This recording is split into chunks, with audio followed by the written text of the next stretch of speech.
കൂട്ടുകാർക്ക് നല്ലൊരു രാത്രി ആശംസിച്ചുകൊണ്ട് മാമ്പഴത്തിന്റെ പുതിയ വീട്ടിലേക്ക് സ്വാഗതം. നമുക്ക് നേരെ ഗൗരിയുടെ ശങ്കറിന്റെ ഒക്കെ നാളത്തെ ഒരു അടിപൊളി പ്രമോ വിശേഷത്തിലേക്ക് അങ്ങോട്ട് പോയാലോ. നാളത്തെ പ്രമോ വിശേഷത്തിൽ കാണിച്ചിരിക്കുന്ന വേണി ആദർശിനെ പഞ്ഞിക്കിടുന്നുണ്ട്. ആദർശിനെ പഞ്ഞിക്കിട്ട് ബാഗും തൂക്കി നേരെ ചാറിങ്ങാട്ടേക്ക് പോകുന്നുണ്ട്. അതിന്റെ വിശേഷങ്ങളും അതോടൊപ്പം തന്നെ ഗൗരി ശങ്കറും കൂടുതൽ അടുക്കുകയാണ്. അവര് വീണ്ടും പ്രണയത്തിലാവണം. വീണ്ടും ഇത്രയും നാളും പ്രണയത്തിലായിരുന്നു. ഇപ്പോഴങ്ങനെ ഒന്നുകൂടെ ആഴത്തില് അവർ പ്രണയിക്കുകയാണ്. അതിന്റെ വിശേഷങ്ങളൊക്കെയാണ് നാളെ കാണിച്ചിരിക്കുന്നത്. പറഞ്ഞിട്ടുണ്ടെങ്കിൽ ഇന്ന് തന്നെ നമ്മൾ അവസാനം കണ്ടു രഞ്ജുവിന്റെ അടുത്തുനിന്ന് ഒരു വിധത്തിലാണ് രക്ഷപ്പെട്ട ആദർശം അവിടെ നിന്ന് ഓടുന്നത്.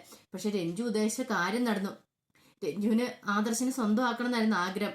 അതിനു വേണ്ടിയിട്ടുള്ള ആദ്യത്തെ പടിയാണ് രഞ്ജു ഇന്ന് ചെയ്തതെന്ന് പറഞ്ഞിട്ടുണ്ടെങ്കിൽ അവസാനം ആദർശ് അവിടെ നിന്ന് നേരെ ഓടി ബാങ്കിൽ എത്തുവാണ്. പക്ഷെ എന്നിട്ടും ആദർശിന്റെ ഉള്ളിൽ ആ ചങ്കിടിപ്പ് മാറിയിരുന്നില്ല. രഞ്ജു എന്താണ് തന്നോട് അങ്ങനെയൊക്കെ പെരുമാറിയത്? ഒരിക്കലും പ്രതീക്ഷയില്ല അങ്ങോട്ട് ചെന്നത്. അങ്ങനെയായിരുന്നെങ്കിൽ അങ്ങോട്ട് താൻ പോവില്ലായിരുന്നല്ലോ. എന്തിനാ അവളെന്റെ കയ്യേലൊക്കെ കയറി പിടിച്ചത്? അങ്ങനെ ഒരു പെൺകുട്ടിയായിട്ട് തനിക്ക് അവളെ കാണാൻ പോലും കഴിയുന്നില്ല. പിന്നീട് രഞ്ജു ഫോൺ വിളിക്കുന്നുണ്ട്. പക്ഷെ ആദർശ് എടുത്തില്ല. ആദർശന് എന്തൊരു ഭയം ഉണ്ടായി. ഇനി അവളെ വിളിക്കുന്നത് ശരിയല്ല, അങ്ങനെ ഒരു ചിന്തയുണ്ടാവുന്നുണ്ട്. ആദർശ് പിന്നെ വൈകുന്നേരം ജോലി കഴിഞ്ഞ് നേരെ ബാങ്കിൽ നിന്ന് വീട്ടിലേക്ക് വരുവാണ്. വീട്ടിലേക്ക് വരുന്ന സമയത്ത് വേണിയാണെങ്കിൽ ടെൻഷൻ അടിച്ചിരിക്കുകയാണ്. വേണി വീട്ടിൽ ആരോടും പറഞ്ഞിരുന്നില്ല ആദർശിനെ കാണാൻ പോയതും ബാങ്കിൽ ചെന്നപ്പോൾ കണ്ടില്ല എന്നുള്ള വിവരം. മുത്തശ്ശിയോടും നന്ദിനിയമ്മയോടും ഒക്കെ പറഞ്ഞത് ഞാൻ ബാങ്കിലേക്ക് പോയില്ല, മാളിൽ പോയിട്ട് നേരെ ഇങ്ങോട്ട് പോന്നെന്നാ പറഞ്ഞത്. അങ്ങനെ വൈകുന്നേരം വന്നു കഴിഞ്ഞപ്പോഴത്തേനും വേണി മുറിക്കുള്ളിലായിരുന്നു. വേണി താഴേക്ക് ഇറങ്ങുകയും ചെയ്തില്ല.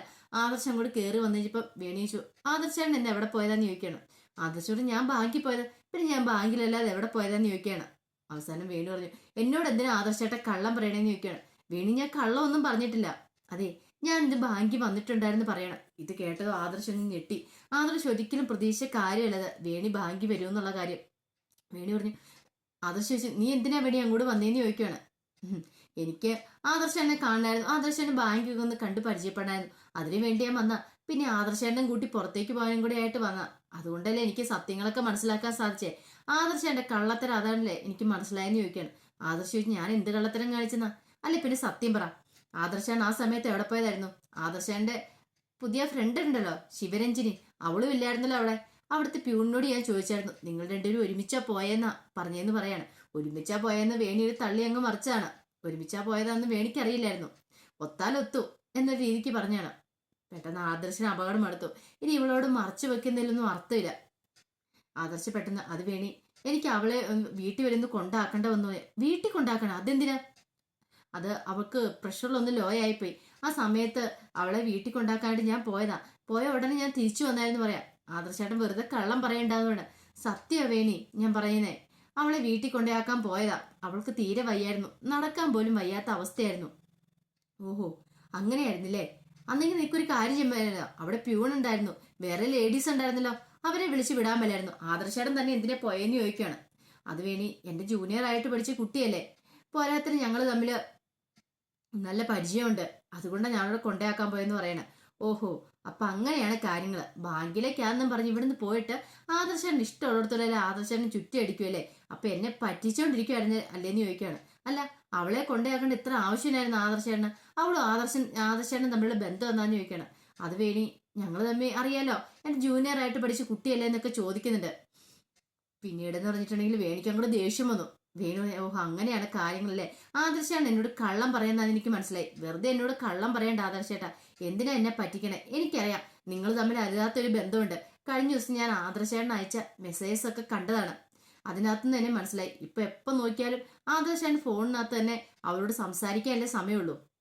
വെറും ഒരു ട്രെയിനിയായിട്ട് തന്റെ കൂടെ വന്നതാണെങ്കിൽ എന്ന് എപ്പോഴും അവൾ വിളിച്ച് ആദർശേട്ടനെ സംസാരിച്ചുകൊണ്ടിരിക്കുന്നതൊക്കെ ചോദിക്കുന്നുണ്ട്. ആദർശ് ആകെപ്പാടെ പെട്ടുപോയി. വല്ല മറുപടി പറയാണ്ടോ? അല്ല അവിടെ ചെന്നിട്ട് എന്താ ഉണ്ടായെന്നൊക്കെ ചോദിക്കണ്ട. അത് വേണി എന്ന് പറഞ്ഞിട്ട് അവക്ക് എന്നോടൊരു പ്രേമെന്ന് പറഞ്ഞുള്ളൂ, അത്രയും മാത്രം പറഞ്ഞുള്ളൂ. പിന്നീടൊന്നും പറയാൻ സമ്മതിച്ചില്ല.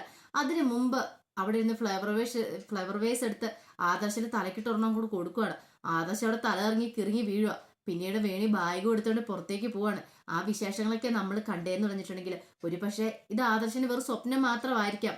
എന്തെങ്കിലും വേണിയോട് തുറന്നു പറഞ്ഞിട്ടുണ്ടെങ്കിൽ സംഭവിക്കാൻ പോകുന്ന രംഗങ്ങൾ അതായിരിക്കും. വേണിയല്ലേ ഒറ്റബുദ്ധിയാ, അവള് പിന്നെ എന്താ ചെയ്യുന്ന പറയാൻ പറ്റില്ല. അവൾ ഇങ്ങനെയൊക്കെ അവിടെ സീറ്റ് സംഭവിക്കും വേണി അറിഞ്ഞിട്ടുണ്ടെങ്കിൽ. അതുകൊണ്ട് എങ്ങനെയാലും വേണി സോപ്പിട്ട് നിൽക്കാനായിട്ട് ആദർശ് ശ്രമിക്കുള്ളൂ. പക്ഷെ രഞ്ജു എന്ന് പറഞ്ഞിട്ടുണ്ടെങ്കിൽ രഞ്ജുവിന് കടുത്ത പ്രണയമായിരുന്നു ആദർശിനോട്. രഞ്ജു എന്ത് ചെയ്യുവാണ്, ഒറ്റയ്ക്ക് നേരെ ഒരു മലമുകളിലേക്ക് പോകുന്നുണ്ട്. അപ്പൊ അപ്പൊ അവിടെ ചെന്നിട്ട് ഇങ്ങനെ പേര് വിളിച്ചിട്ടുണ്ടെങ്കിൽ ഇങ്ങനെ അലയടിച്ചു വരും. ആ അലയടിച്ചു വന്നിട്ടുണ്ടെങ്കിൽ അവർ തന്നെ സ്നേഹിക്കും. അങ്ങനെ ഒരു വിശ്വാസമുള്ളൊരു മലയായിരുന്നത്. അവിടെ ചെന്നിട്ട് രഞ്ജു എന്ത് ചെയ്യുവാണ്, ആദർശേട്ടാന്ന് ഐ ലവ് യു എന്ന് പറഞ്ഞ് ഉറക്കെ വിളിച്ചു പറയണം ഒറ്റയ്ക്ക് പോയിട്ട്.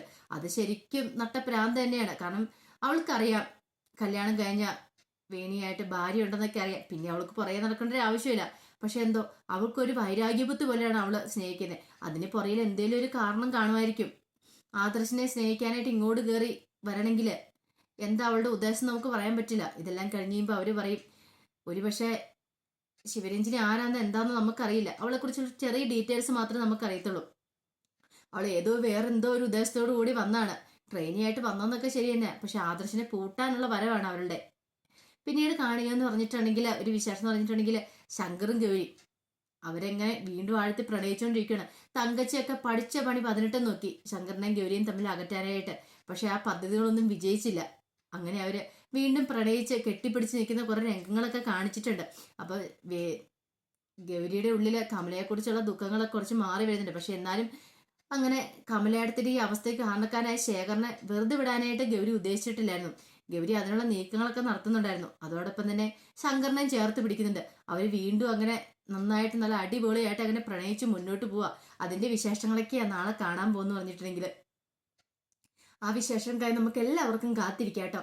ഒരിക്കൽ കൂടി എല്ലാവർക്കും നല്ലൊരു രാത്രി ആശംസിച്ചുകൊണ്ട് നിർത്തുന്നു. നന്ദി.